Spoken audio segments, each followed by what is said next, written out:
Hello, officers. Scorpio, and welcome to Friday. Well, overcast and pensive this weekend for the Scorpions. That's because the moon has now moved into Cancer, which is good. It's going to put emotional focus on theory this weekend. So this is a learning weekend emotionally.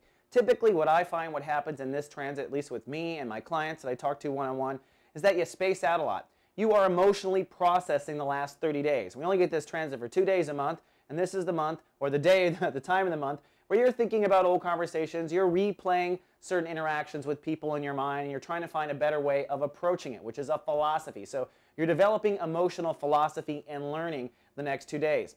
In fact, one of the triggers over the weekend that may help you to learn is that the moon in Cancer will oppose Pluto in Capricorn.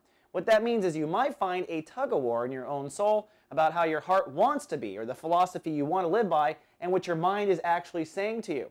And I'll tell you, if you find yourself in a tug-of-war between what your heart wants and what your mind is saying, the universe is saying your mind is the culprit that's wrong. With Pluto and Capricorn, it's time for Scorpios to have a clean slate on the planet, to develop new mental attitude that is not full of prejudice based on the past. So if you find yourself in that tug-of-war, let your heart win, Scorpio. Trust me on this one.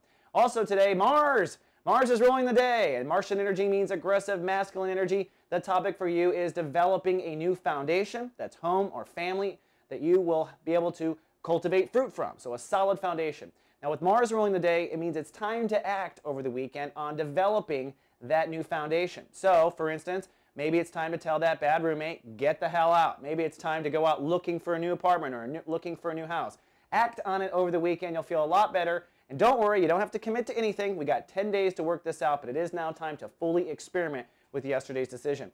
By the way, when we get back over the weekend on Monday, we're going to have the first lunar eclipse, and it will be in Leo. Very powerful. It's going to affect your career, so you don't want to miss Monday's horoscope. All right, Scorpio, that's all I have for your weekend forecast. See you back on Monday. Live, love, be.